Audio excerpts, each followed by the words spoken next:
সরকারের নয়া কালো আইনের বিরুদ্ধে ক্ষোভে ফেটে পড়লেন আইসিডিএস কর্মী ও সহায়িকারা। বৃহস্পতিবার আগরতলার সিআইটিইউ অফিস প্রাঙ্গণে আয়োজিত হল প্রতিবাদ দিবস।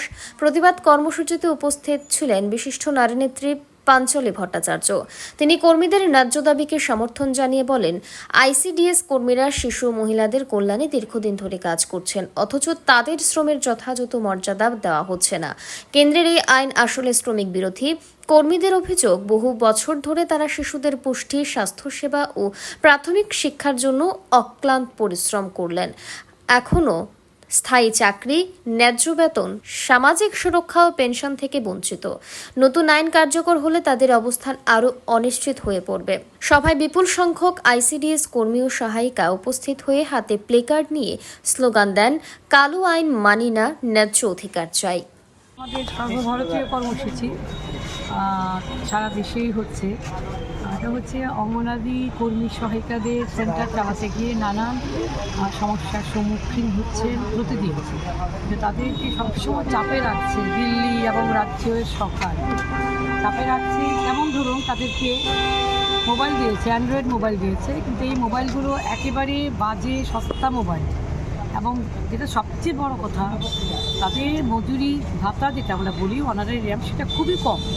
সেখানে বলছে প্রতিদিন তাদের সঙ্গে অনলাইন মিটিং করতে হয় দিল্লির সঙ্গে, মানে সেন্টার চলাকালে। ঠিক আছে, সেটা তো তারা করছে, মোটামুটি এখন অনেকটাই অভ্যস্ত হয়েছে, করতে পারছে। কিন্তু ওই যে রিসার্চ করা, মোবাইল রিসার্চ করার যে পয়সা দেওয়ার কথা, এটা তারা একটা পয়সাও দেয় না, কোনো সময় দেয় না। আমাদের এই গরিব মেয়েদের প্রত্যেক দিন যদি এইভাবে অ্যান্ড্রয়েড মোবাইল থেকে দিল্লির সঙ্গে, রাজ্য সরকারের সঙ্গে কথা বলতে হয়, তাহলে বুঝতেই পারছেন কদিন পর পরই রিসার্চ করতে হয়। কিন্তু ওরা এই ব্যাপারে একেবারেই চুপ। আমরা সোশ্যাল ওয়েলফেয়ার, সোশ্যাল এডুকেশনের অধিকর্তার সঙ্গে আমরা সাক্ষাৎ করেছি, আমরা সমস্ত বলে এসেছি। বলে না, হবে হবে, সব হবে, সবসময়ই কোনো সময় না করে।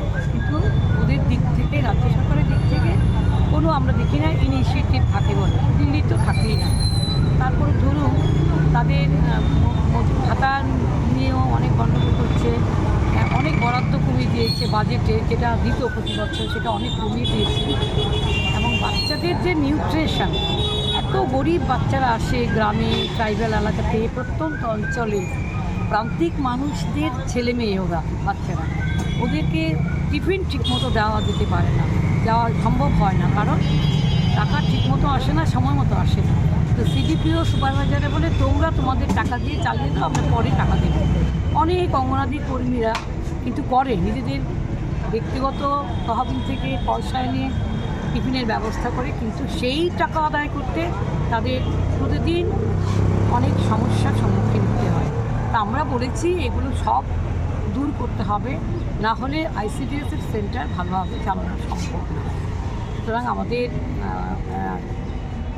অঙ্গনাদি কর্মী সহায়িকা ইউনিয়ন, সারা ভারত শ্রমজীবী নারী সমন্বয় কমিটি, সর্বোপরি আমাদের সিআইটির তরফ থেকে আমরা বারবার এটা নজর আনছি, কিন্তু কোনো সুরাহা হচ্ছে না।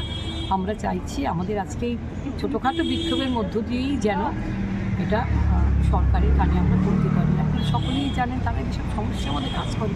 প্রতিদিন তাদের কাছে গিয়ে বিজেপির এলাকার ছেলেরা গিয়ে হিসেব চায়, খাতা দেখতে চায়, এগুলো একেবারেই ইললিগ্যাল, এগুলো করতে পারে না। প্রতিদিন তারা হয়রানির শিকার হয়, এগুলোও বন্ধ হওয়া দরকার। এটুকুই আমরা এটুকুই রাজ্য সরকার এবং কেন্দ্রীয় সরকার নজরে আনতে চাইছি। ব্যুরো রিপোর্ট, অবিরাম 24/7।